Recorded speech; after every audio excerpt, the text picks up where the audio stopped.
and this is Lily and the Bee. Thank you for joining me. I live in England, in the UK. I'm in the most easterly corner and I live near the beach, and I like to beachcomb and sew and crochet, and I'm learning to knit. And this episode is going to be about my knitting journey so far, a bit of an update really. And also I've purchased some lovely yarn and I want to show that to you, and it's for Christmas and I want to get it put out of the way for Christmas so I don't keep playing with it. So I'm recording this one a little bit earlier. It's not quite 2 weeks. And yeah, so I thought I'd just come on, show you, have a little bit of a chat with you. First of all, I wanted to thank a couple of coffee people for generously donating to my coffee. Thank you.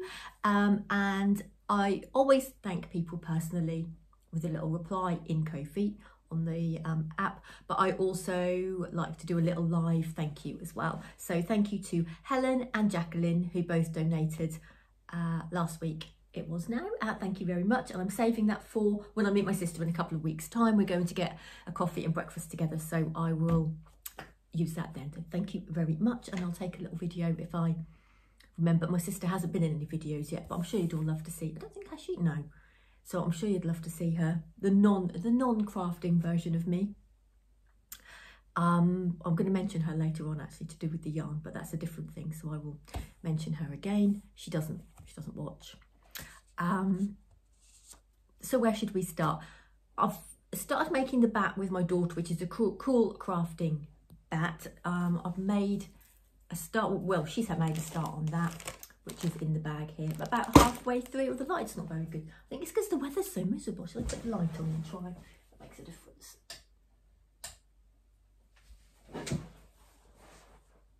That looks a bit better, doesn't it, I think? Yes, so she does a little bit of cross stitch, but doesn't do a lot of crafting. My daughter, she's 22, but she came round and I said, you know, we can make it together, I'll give you a hand. But she literally just sat there and quietly did it all by herself. And she said, oh, sorry mum, I can't talk to you because I'm concentrating. So she just sat there and did it, and we had a really nice time. That was lovely to do something crafty with her, even though she didn't even need my help. I think she's naturally good at sewing because she just kind of got on with it and did it really. I've been thinking about rabbits. I hope Neil doesn't watch this far, because I made the lovely cool crafting Dutch bunny, who I love, even though I rushed her face. She's still cute and I still love her. I've called her Jane after Karen in the comments made a little a comment about her own rabbits, and one was called Jane, so I've called her, she's actually called Jane now. I love rabbits. I had rabbits when I was little. I had one, I think it was about 8 or 9, called Snowy, and it was a white rabbit. I don't have any photographs of it, sadly, but I did keep it in a hutch. Nowadays, to look after rabbits, or, you know, you need a lot of space. People have them indoors, have a whole room with rabbits in. You need a lot of space, and I feel bad looking back that poor Snowy was just in a hutch, but I think in the 80s, everyone, or most people, did just keep rabbits in hutches. So we know differently now, don't we, that they need more space and everything. But at work, we did a charity night, and we helped, myself and a friend helped, I bet it was just a charity night kind of thing, but the money went to a local pet rescue. And ever since then, and making Jane, I keep thinking about how much I'd love to have a couple of bunnies, because we don't have the chickens anymore. I had the chickens where we used to live. I had loads of chickens. I had about 20 at one time. It was the most I ever had, and I hatched them from chicks. But we had a bigger space there. But we have less gardeny kind of space here. But I thought, well, I'll just try 2.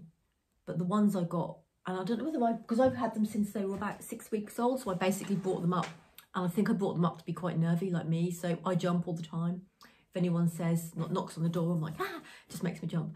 And they were a bit like that. A bird would look at them and they'd be, what, going to school, and they were so noisy, and I was getting kind of noise anxiety, even though no one had complained or anything, and we don't have a massive amount of neighbours around.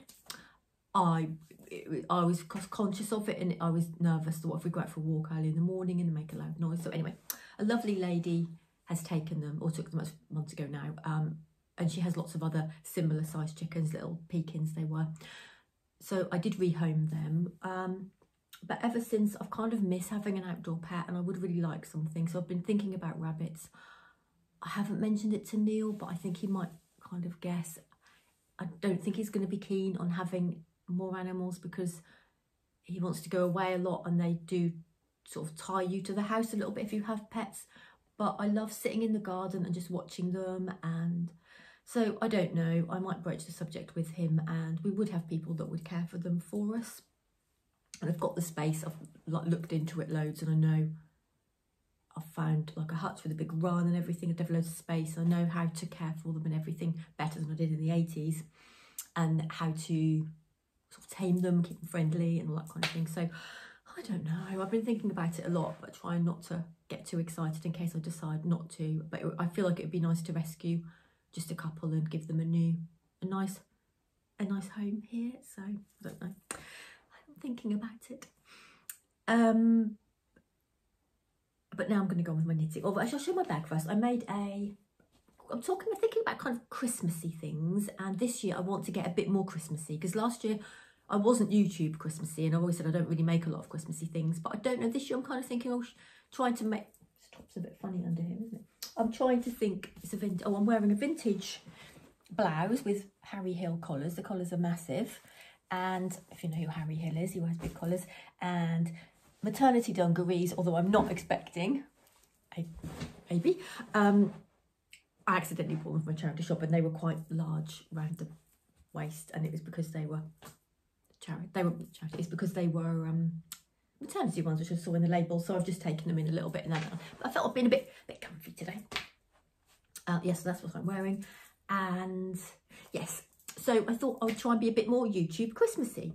So I've made myself a Christmassy project bag to put all the Christmassy things I'm thinking of making in. It's not that Christmassy, it's kind of wintry, but I've used William Morris fabric, which I had in my stash anyway, which someone kindly, I think someone bought it and said just make me a couple of masks out of it, and there was loads left.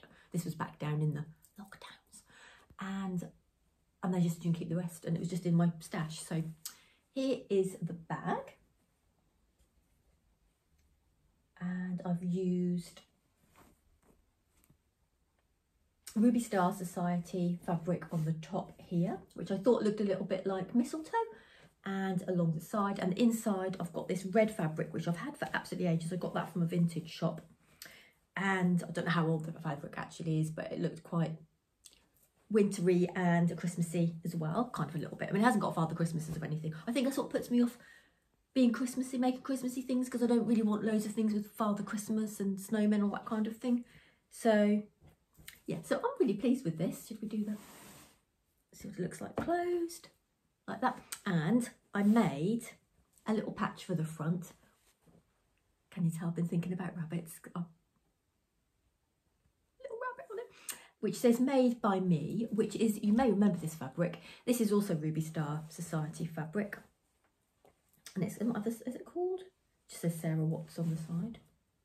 I don't know what it's actually called, but I got it from Wool Warehouse, and it's got all these little motifs all over. And I know when I bought it, I said to you, or I shared it on my channel, I did say, oh, I don't really know what to use it for, but I think I'm going to use it for patches for project bags. Might not be till the new year, don't know when I'm going to make some more project bags for my shop, but I'm going to keep them, and they're all kind of knitting, woolly, not willy. I said that. Do you remember me? I said it last time, didn't I? Woolly, not willy, because it sounded like I said woolly.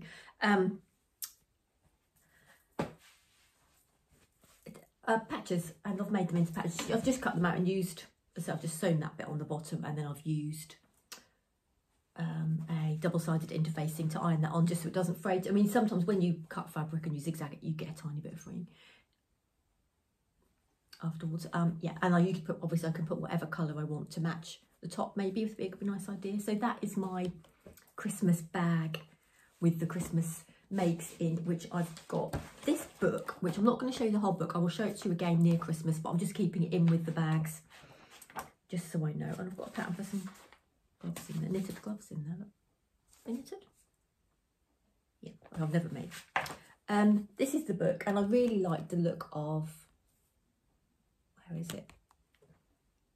I love that. I think that's really adorable. So I might make something with that. But it's got a few more, so I'll show you that maybe the end of November, a bit more bit closer to Christmas. And I've also got this, which I bought this last year. May or may not make it. I aim to make it, but you know what it's like, and you've got ideas and then you run out of time. Because if I want to be making Christmas things, really, I've got to start them now, haven't I? Otherwise I won't have time. I'm sorry the light's funny. I think it is just because it's so dull outside, but I'm trying not to be dull. Trying to be chirpy. I was feeling a bit dull, but I went to the shop and I felt a bit happier. A bit less dull. Fresh air and going outside is good for you, isn't it? At this time of the year, I don't ever feel like I have to force myself to go out a bit. I'm like a hedgehog. I would just happily snuggle in all day and not really venture out. But then when I do go out, it's nice. And this is what I've been... Yes, this is going to be mainly about my knitting, because I started making socks. And a bit of a background in my knitting history is basically at school, knit row, purl a row. I learned in, round, through and off, purl a little bit, and probably made a little, what bins that side? I probably made a scarf, that's about it. And then I didn't really do any more. And then as an adult, I probably made a little animal, like I made a little shawl or just a little square for one of my animal friends. And that's it. So not a lot really. And I don't understand the different stitches particularly, and if I drop a stitch. So I felt like rather than struggling with the socks, which although I've had some help, I do feel a bit like I need to get the basics, get the basic knowledge first before I'm up here. Because it's a bit like if I was sewing, I'm trying to make a blazer when I haven't even made a skirt sort of thing. I feel like I'm just going too ahead of myself. So going back to basics, and I'm making a shawl. And I meant to show you this last time. It was small, but I meant to show it to you last time, but I forgot. I don't think I did. This is how far I've got so far. It has got 2 holes in. I've started once and it had lots of holes, and then I thought, right, no, rip it out, start again. So I unfrogged. Is it called unfrog? It's called frogging. I'm not sure if it's unfrogging or just frogging. Frogged it all and started again. This has got a couple of holes and a couple of bits that I've obviously gone a little bit wrong, but I'm new to it and I'm practicing, and that's just normal real life. You do things and they go a bit wrong sometimes, don't they? So this is how far I've got so far. You can just a bit close. Should I just put my finger over the hole?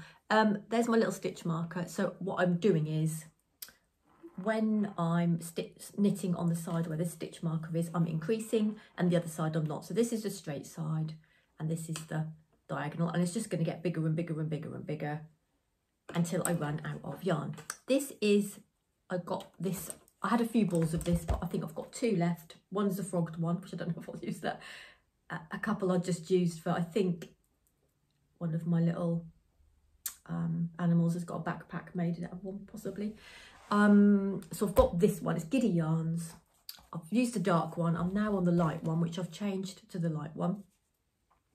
And I didn't know how to change into a different ball of yarn when I was knitting. So I Googled it and it said, you just tie in a knot, which I thought that can't be right. And then I asked someone and they said, yes, that is basically, and you just weave the ends in. So I thought, well, that's easy. I thought it was going to be really complicated. So I've got that one. And then I'm going to use this lovely, which I rolled that up by hand, which took about 2 hours, which was from the lovely Attic Spin Die. So this was kindly gifted to me, which is amazing. So thank you. And it was going to be for socks, but now rather than wear it on my feet, I'm going to wear it on my shoulders, neck, keep me warm. So yeah, it's going to be this one. Let's hold it up like that. That one, and then that one. The majority of it is going to go to be this one. And when you see the plaits, not the plaits, the twists, they're called twists, you know, the skeins, they don't look like there's a lot of oh, that's my blanket. They don't look like there's a lot of yarn on there to me. But then when I was doing the first ball, which was about this size, and I was waiting to get onto the next ball because I was excited to see what the colour would look like, it was taking me ages, and it went on and on and on. I think because it's fingering weight, it's thin, so it just goes on and on and on. So, and I've been loving doing that. It's been, I haven't had to think about it apart from, well, I have, because I've had to be careful where I'm putting the needle, because if I'm too not really thinking about it, I think that's where I'm getting the holes, because I'm probably going a little bit and in the wrong, not in the wrong place, but kind of catching it a little bit and just make it go a bit weird. So I have got to concentrate a little bit, but not like some of my sewing. If I'm doing English paper piecing or embroidering, you've got to get everything out. And although it is pretty portable, it's also, you need your needle and your scissors and everything. Whereas it's literally, I don't need anything at all for that. And I can take it to knit night, which I've been going to knit night, which I've been to 3 now. It's once a month, and it's just a get together where people can take their crochet and knitting. And I've never done anything like that before, and I would never have even done it if I hadn't got used to talking to you on YouTube. As you know, it's got me better at that kind of thing. So I thought I would put my name down and do it. And yeah, I've been to 3. This is the third one was last week. It's on a Wednesday evening, and the ladies are all really lovely and friendly, and get lots of tips. And I'm finding out about all the local things, mainly in Norwich, but there's like a llama place where you can spin your own yarn, and then there's something else. That's Neil's tablet making it really nice. Yes, and they all go on lots of retreats and things I've never heard of. So that's been really interesting, and it's run by Laura, who is the event organiser, or the whole thing is hers, East Anglian Yarn Festival. So she has a studio quite close to me, so that's where it's based. So when you go to the knit night, it is in her studio, and you can see all her lovely yarns. And I bought some, so I'm going to show you, because every time I've been, I've looked and thought, I must buy something. And I think a lot of us were kind of sitting and thinking we really want to buy anything, buy some. And this time we did have a little proper look around, and yeah, another lady as well, we both bought some things and helped each other choose, so it was really nice. So I'm really excited to show you that in a minute. But yes, it's really good, and Laura's really lovely, and yeah, I'm really, really, really enjoying it. And I told my sister had messaged me, and I never normally go out at night. It's 7:30, and I got home about 10, but she'd sent me a message, so I replied when I got home and I said, oh, sorry, I didn't reply, I was at knit night. And she said, oh, knit night? What's that sort of thing? So then I explained, but she thought, she was thinking knit night as in knight in shining armour.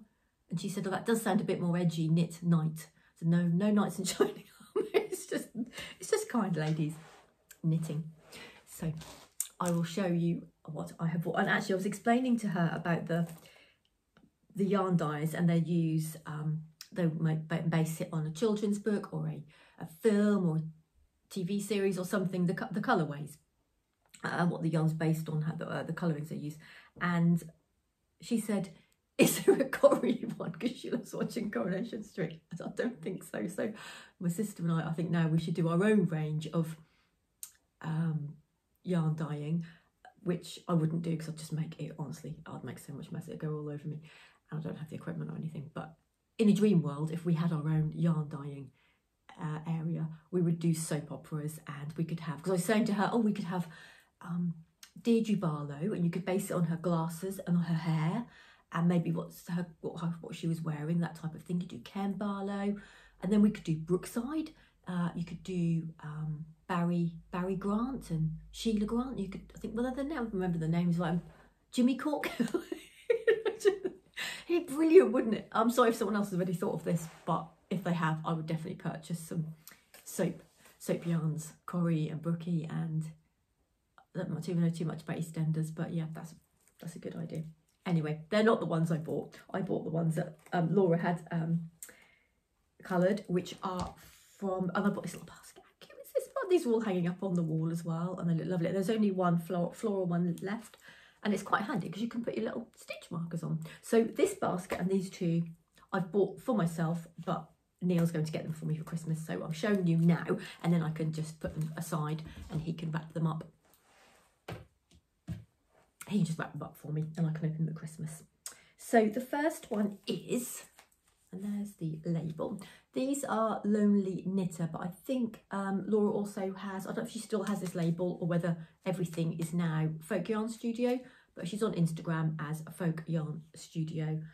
And I'm pretty sure a lot of the base wool that she uses is from East Anglia. I don't know if the Lonely Knitter ones are, but I know the Folk Studio ones are. yes, so this is the colourway I've chosen. I'll show you that first of all. I've got this one.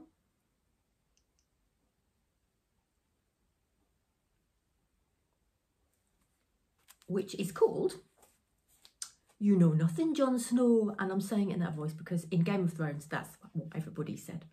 That's how they said it. And then it was a bit of everyone was saying it afterwards in the real world, doing impressions of it. I think you'd even get t-shirts of it, can't you?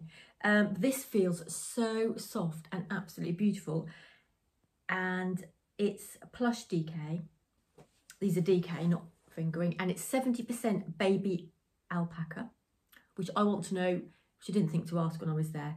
Is it a baby alpaca, as in a baby, like a newborn baby alpaca fur? Or is it something else? I don't know.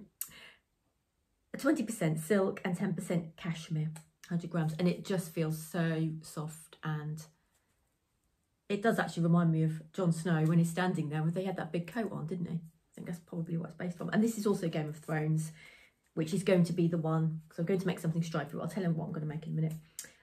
I don't plan on knitting by the fire, which I don't remember the quote, but I did Google it and it was a quote. Obviously it was a quote, but as I said, I couldn't remember it from the actual programme. And this is just 100% SW, which I don't know what that means, but I'm sure you knitting people, crochet people will know. Merino. And I'll show you that. So if I show you them together actually as well.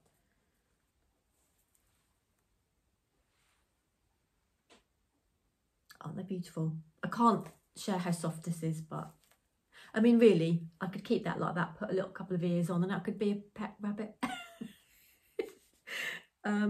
So when we were at the studio, there was a rack of things that were already made, and there was some little jumpers, and there was a few beautiful shawls, but one in particular I like because I guess it's similar, a bit like my dungarees, really, isn't it? Stripy, and I just liked that. I thought it was quite wearable. The colours were quite wearable, and you can wear the shawls because I didn't think I'd wear shawls, but I remembered that you could wear them, the pointy side here and then the two coming down. It's getting cold now, and I'm always cold at my desk at work. I can wrap up in. I love how it feels and everything, the knitted fabric when it's all knitted up. So it's called a duet. I asked Laura, and she said it was a duet shawl, and she said I should be able to make it, even though I'm a newbie to knitting. I'm going to pop a photo up now so you can see what it looks like. This one is pink in the picture. It's a free pattern from Ravelry. Honestly, I can't understand the instructions, but I've got the pattern, I've downloaded it, and my mum can knit, so I'm hoping, I just need someone to just show, once I can do it, but I think I need someone to show me in real life how to just get started with it. But I'm getting on okay with this, and that will be my next thing after, and then hopefully I can eventually get good enough to make some socks. I just want to learn. I might have said this already, I don't know. I want to get a ground knowledge of knitting rather than just, it happens at work sometimes, you kind of learn something but you don't get the ground bit, and then you later on you get confused. So I kind of want to get the ground basics, not perfect as in perfect, but you know, right, I can do them.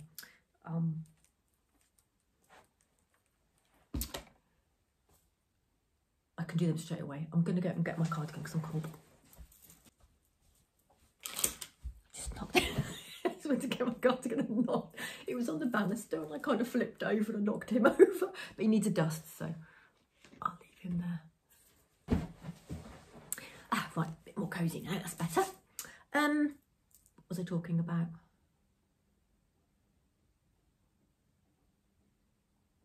June shawl. I'm going to make the June shawl. And oh, at the studio, Laura does have open days sometimes. So if you're in the Suffolk or Norfolk area, it's definitely worth a visit. She does advertise on her Instagram when she's open.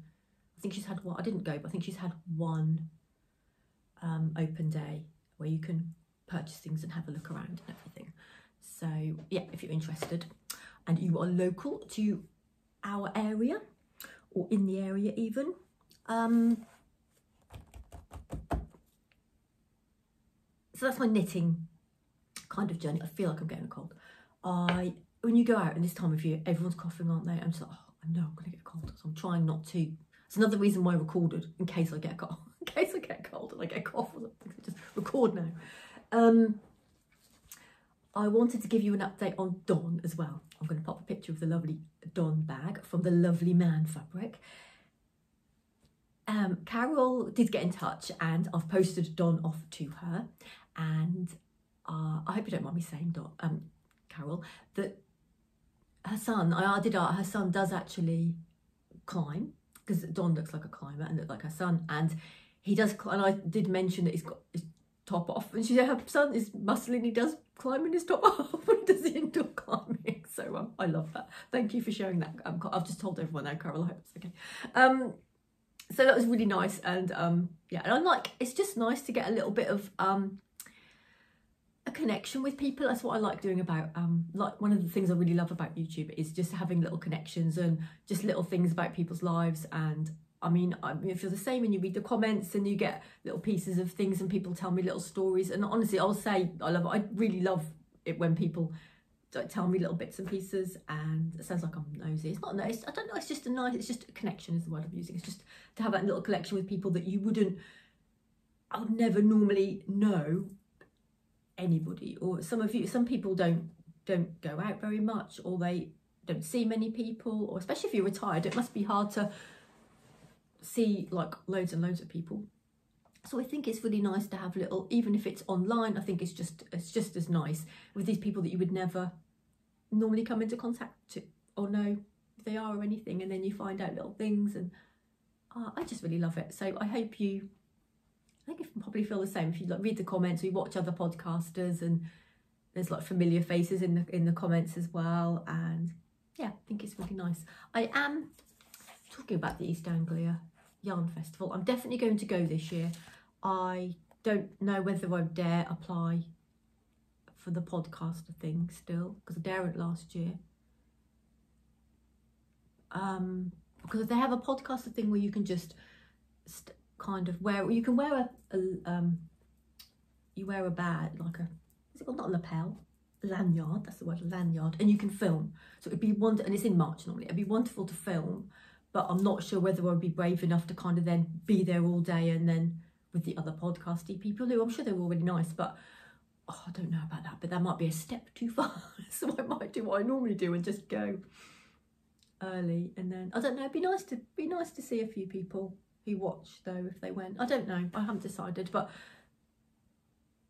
I'll see how brave I feel. I'm making myself become braver and braver, aren't I? Because I'm doing YouTube, and now I'm brave about that. And I think maybe I should push myself to do more, even braver things.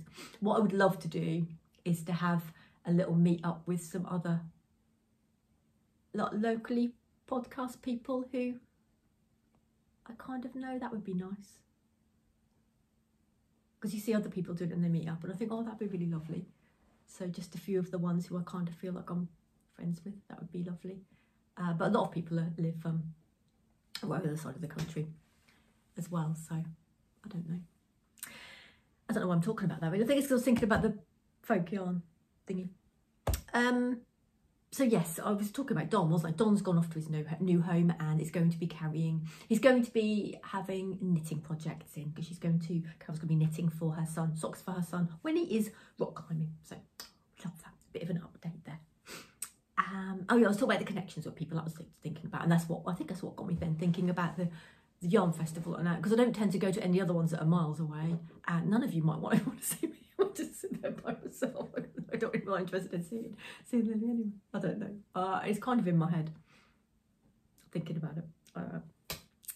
Watch this space for updates. If I do, I will tell you. I'll definitely go. It's just whether I will go and then stay for a while in the podcasty area, and that's the bit I'm not really sure about, whether I would do it or not.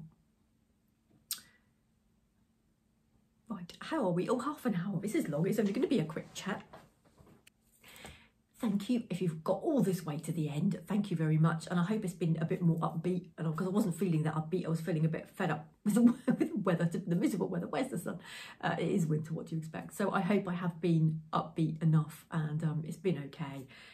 You can't always feel upbeat, can you? But I don't want to kind of come on here and be all miserable either, because then I don't want to make you all feel miserable, because I've come across as being miserable. So anyway, have a lovely week or two whenever I come on and see you next. Oh, I think to make myself go out more, I need to do more vlogs. So I might not, but if I'm thinking about it, I might just do a random vlog going out, because then out on a nice walk or something, because then it's making me kind of go out and do something then, rather than just crafting at home is amazing, but then I'm sitting down at work all day when I'm working, and then I'm crafting, that I need to get out and about more and do sort of more exercise, walking type things anyway.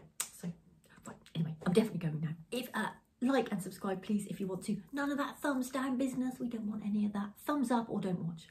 Take care everybody, see you soon, bye.